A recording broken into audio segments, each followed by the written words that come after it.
இயக்குனர் பிரசாந்த் பாண்டியராஜோடைய டைரக்ஷனில் சூரி, ஐஸ்வர்யா லட்சுமி உள்பட பல நட்சத்திரங்களுடைய நடிப்பில் சமீபத்தில் தேட்டர்ஸில் வெளியாகி இருக்கக்கூடிய திரைப்படம் தான் மாமன். இந்த திரைப்படம் எப்படி இருக்குது அப்படின்னு பார்த்தீங்கன்னா, முதல்ல படத்தினுடைய கதை. திருச்சி மாவட்டத்தில் இனிப்பு பலகார நிறுவனத்தை நடத்திட்டு வந்துட்டு இருக்காரு படத்தினுடைய ஹீரோவான சூரி. தந்தையை இழந்த அவருக்கு தன்னுடைய அக்கா சுவாசிகா தான் உயிர். சுவாசிகாவுக்கு திருமணமாகி 10 ஆண்டுகளுக்கு மேலே ஆகியும் குழந்தை இல்லாததுனால குடும்பத்தாரும் சுற்றத்தாரும் அவங்களோட மனசை காயப்படுத்திக்கிட்டே இருக்காங்க. இந்த நிலையில் கருவுறக்கூடிய சுவாசிகா ஆண் குழந்தையை பெற்றெடுக்கிறாங்க. அதீத பாசத்தை தன்னுடைய அக்கா மகன் பிரகீத் சிவன் மேல பொழிந்து வளர்க்கிறாரு தாய் மாமனான சூரி. இதனிடையே சூரி தன்னுடைய காதலி ஐஸ்வர்யா லட்சுமியை மணமுடிக்கிறாரு. திருமணத்திற்கு பிறகு சூரி மற்றும் ஐஸ்வர்யா லட்சுமிக்கு இடையே நிறைய பிரச்சனைகள் வருது. அதற்கு மிக முக்கியமான காரணமாக தன்னுடைய அக்கா மகனான சிறுவன் பிரகீத் சிவன் தான் இருக்கான். அந்த பிரச்சனை விரிவடைஞ்சு குடும்ப சண்டையாக மாறுது. அதற்கு பிறகு உறவுகளுக்கு இடையே நடக்கும் பாச போராட்டம் தான் பிரசாந்த் பாண்டியராஜ் இயக்கியிருக்கக்கூடிய மாமன் படத்தினுடைய கதை. படத்தில் நடிச்சிருக்கக்கூடிய நடிகர்கள் எப்படி நடிச்சிருக்காங்க அப்படின்னு பார்த்தீங்கன்னா, குடும்பத்தார் மேலே அக்கறை, அக்கா மகன் மேலே அதீத பாசம், மனைவி மீதான காதல் என குடும்பங்களின் கதாநாயகனாக எமோஷனல் மீட்டரில் ரொம்ப அழகாகவே ஜொலிக்கிறாரு கதாநாயகன் சூரி. ஆக்ஷன் மற்றும் ஆக்ரோஷ மீட்டர்களில் தேவையான மைலேஜையும் கொடுத்திருக்காரு. எமோஷனலான காட்சிகளில் நடிப்பில் தேர்ச்சியை உணர முடிஞ்சாலும் கூட சில இடங்களில் எட்டி பார்க்கக்கூடிய அந்த ஓவர் ஆக்டிங், ஓவர் டோஸை தவிர்த்திருக்கலாம். காதல், கோபம், ஆற்றாமை என அழுத்தமான கதாபாத்திரத்தோட பொறுப்பை உணர்ந்து நிறைவான நடிப்பை வழங்கியிருக்காங்க படத்தினுடைய ஹீரோயின் ஐஸ்வர்யா லட்சுமி. உணர்வுகளோடும் உணர்ச்சிகளோடும் மல்லுக்கட்டும் கதாபாத்திரத்தில் சுவாசிகா தன்னுடைய தேர்வை நியாயப்படுத்துறாங்க. படத்தினுடைய கதையோட முக்கியமான கதாபாத்திரமாக வரக்கூடிய அந்த அக்கா மகனான சிறுவன் பிரகீத் சிவன், அந்த பையனுக்கு தான் முதல் திரைப்படம். படத்தினுடைய டைரக்டரோட பையன் தான் அவர். அது நிறைய இடங்களில் இன்டர்வியூவில் அவங்களே மென்ஷன் பண்ணியிருப்பாங்க. தன்னுடைய மகன் கிட்ட இருந்து அந்த கதாபாத்திரத்திற்கு தேவையான நடிப்பை வாங்கியிருக்காரு இயக்குனர் பிரசாந்த் பாண்டியராஜ். இவங்களை தவிர பாபா பாஸ்கர், ராஜ்கிரண், விஜய் சந்திரசேகர், கீதா கைலாசம் ஆகியோர் இந்த பாசப்பந்திக்கு தேவையான பங்களிப்பை செஞ்சிருக்காங்க. அதே நேரம் ஒட்டுமொத்தமாக எல்லா கதாபாத்திரங்களும் அங்கங்கே over acting, over dose emotion மோடுக்கு போயிடுறது. படத்தை பார்க்குறோமா அல்லது சீரியலை பார்க்குறோமா அப்படின்ற மாதிரியான நாடகத்தன்மையை அதிகரிச்சிருக்கு. தொழில்நுட்ப ரீதியாக, அதாவது டெக்னிக்கல் ஆஸ்பெக்ட்ஸில் இந்த திரைப்படம் எடுக்கப்பட்டிருக்கிறது எப்படி அப்படின்னு பார்த்தீங்கன்னா, கிராமத்து வீட்டு நிகழ்ச்சிகள், கிராமத்து வீடுகள், தனித்தனியான அறைகள் என எல்லா காட்சிகள்லையுமே மிகைத்தன்மையோ அதீதமோ இல்லாத ரொம்ப யதார்த்தமான ஒளியமைப்பை கொடுத்துருக்காரு ஒளிப்பதிவாளர் தினேஷ் புருஷோத்தமன். நெட்டி முறிக்கக்கூடிய சில எமோஷனல் காட்சிகளோட நீளத்தை கண்டிப்பாக குறைச்சிருக்கலாம். அதை குறைக்க தவறியிருக்காரு படத்தினுடைய படத்தொகுப்பாளர் கணேஷ் சிவா.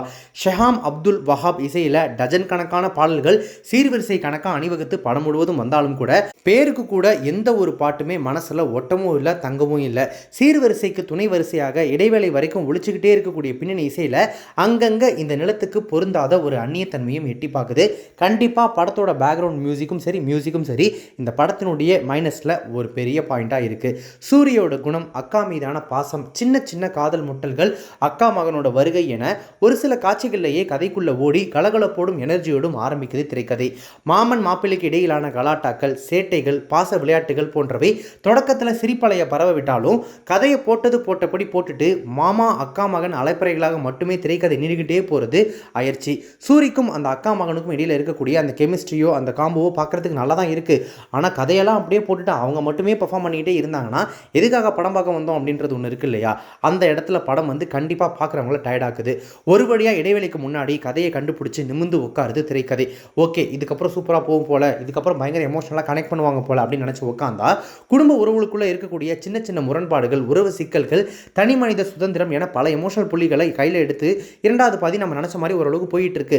ஆனால் அந்த எமோஷனல் புள்ளிகளை திகட்ட ஹை பிச் மீட்டரில் அப்படியே கனெக்ட் பண்ண முற்பட்டிருக்கு திரைப்படம். அந்த இடத்துல தோல்வியையும் தழுவி இருக்கு.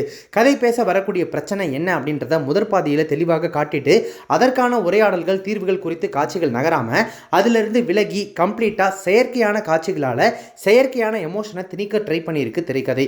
அது வரைக்கும் படத்தில் உலாவிய எல்லா யதார்த்தமான கதாபாத்திரங்களுமே தேவையில்லாமல் யூடர்ன், வீலிங், சம்மர் சால்ட்னு இஷ்டத்துக்கு அடித்து விளையாடுறதுனால இரண்டாவது பாதியில் வரக்கூடிய எமோஷனல் காட்சிகள் தேவையான அழுத்தத்தை ஆடியன்ஸ்க்கு கன்வே பண்ணலை.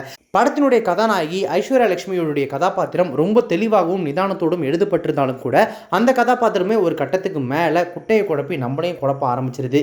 இப்படி கதையிலிருந்து விலகி ஓடிக்கொண்டிருக்கக்கூடிய எமோஷன் காட்சிகளால் இறுதி காட்சி, அதாவது கிளைமேக்ஸ் தேவையான கவனத்தை பெறாமல் போகுது. அந்த மனசுக்கு நெருக்கமாக இருக்கக்கூடிய அந்த காட்சியில் இருக்கக்கூடிய கணம் மிஸ் ஆகுது. மேலும் காட்சிகளால் உரையாட வேண்டிய கதையோட கருவை வெறும் வசனங்களால் மட்டுமே பேசி முடிச்சிருக்கிறது கண்டிப்பாக ஏமாற்றமே. காலங்களாக நிலவி வரக்கூடிய இந்த மாதிரியான உறவு சிக்கல்களை சமகால தலைமுறையின் பாலின சமத்துவ முதிர்ச்சியோடு அணுகி அதற்கான தீர்வை கண்டிப்பாக இந்த படம் மூலமாக முன் வச்சிருந்தாங்க அப்படின்னா இந்த திரைப்படம் கண்டிப்பாக ஒரு பக்காவான எமோஷனல் பேக்கேஜாக ஒரு நல்ல ட்ராமாவாக மக்கள் மனசில் பதிஞ்சிருக்கும். அப்படி அவங்க பண்ணாது தான் அந்த படத்தினுடைய மிகப்பெரிய மைனஸாக மாறிடுச்சு. மொத்தத்தில் இந்த மாமன் திரைப்படம் எப்படி இருக்குது அப்படின்னு கேட்டிங்கன்னா, குடும்பத்திற்குள்ளே வரக்கூடிய உறவு சிக்கல் அப்படின்ற தாம்பாளத்தை கையில் எடுத்திருக்கான் இந்த மாமன். ஆனால் அதை ஓவர் டோஸ் எமோஷனல் காட்சிகளால் மட்டுமே நிரப்பி இருக்கிறதுனால பலன்னு தெரிஞ்சிருக்க வேண்டிய அந்த தாம்பாளம் ஒரு பாயிண்ட்டுக்கு மேலே தடதடக்க ஆரம்பிச்சு இப்போ நம்ம ஃபங்க்ஷனுக்கு போகிறோம் அப்படின்னா அங்கே நிறைய பேர் வந்து நம்மள்ட்ட பேசுவாங்க. அதில் ஒரு சிலர் நமக்கு தெரிஞ்சிருக்கும், ஒரு சிலர் யார் என்னன்னே தெரியாது. அவங்க பாட்டுக்கு பேசுவாங்க, நம்மளும் அப்படியே தலையை செஞ்சுட்டு நின்றுருப்போம் இல்லையா. அந்த மாதிரி கனெக்டே ஆகாத இது என்ன சினிமாவா சீரியலா அப்படின்னு நம்மளை யோசிக்க வைக்கிற ஒரு திரைப்படமாக முடிஞ்சிருக்கு மாமன். தேட்டரில் போயிட்டு பார்க்குற அளவுக்கு ஒர்த்தா அப்படின்னு கேட்டிங்கன்னா, உங்கள் வீடுகளில் சீரியல் பார்க்கக்கூடிய ஆட்கள் இருக்காங்க, முக்கியமாக குறிப்பாக பெண்கள் இருக்காங்க அப்படின்னா அவங்களை கொண்டு போய் இந்த படத்தில் உட்கார வச்சிங்கன்னா ஆஹா ஓஹோன்னு அழுது தள்ளி இந்த படத்தை வேற மாதிரி அப்படின்னு சொல்லி செலிப்ரேட் பண்ணுறதுக்கான வாய்ப்புகள் நிறைய அதிகம். ஏன்னா பல சீரியல்களில் ஒன்றா சேர்த்து அப்படி ஒரு படமாக பண்ண மாதிரி தான் இந்த படமே ஒரு ஃபீல் கொடுக்குது. நான் ஏன் இதை சீரியல் அப்படின்னு மென்ஷன் பண்ணுறேன்னா, இழுத்து நீளமாக எடுக்கப்பட்ட காட்சிகளாக இருக்கட்டும், நிறைய இடங்களில் ரொம்ப அதீதமாக கொடுக்கப்பட்ட பல நடிகர்களுடைய ஒருத்தர் ரெண்டு பேர் ஓவர் டோஸ் ஓவர் எமோஷன் அந்த ஓவர் ஆக்டிங்கில் பண்ணலை. ஆல்மோஸ்ட் படத்தில் நடிச்சிருக்க எல்லாருமே அந்த மீட்டரில் தான் நடிச்சிருக்காங்க. ஒருவேளை டைரக்டர் அதுதான் படத்தோட தீம் அப்படின்னு செட் பண்ணி ஒவ்வொருத்தர்கிட்ட இந்த நடிப்பை வாங்கினாரா அப்படின்ற மாதிரி இருக்குது. ஸ்டார்டிங்கில் ஒரு சிலர் ரொம்ப நிதானமாக கரெக்டாக நடிச்சிருந்தாலும் கூட அவங்களுடைய நடிப்பே ஒரு பாயிண்ட்டுக்கு மேலே ரொம்ப ஓவர் டோஸ் ஆகி ஓவர் ஆக்டிங் மாதிரி ஃபீல் ஆக வைக்குது. ஸோ சீரியல்லையும் இது வந்து ரொம்ப சகஜமாக நடக்கக்கூடிய விஷயம் அப்படின்றதுனால தான் சொன்னேன்.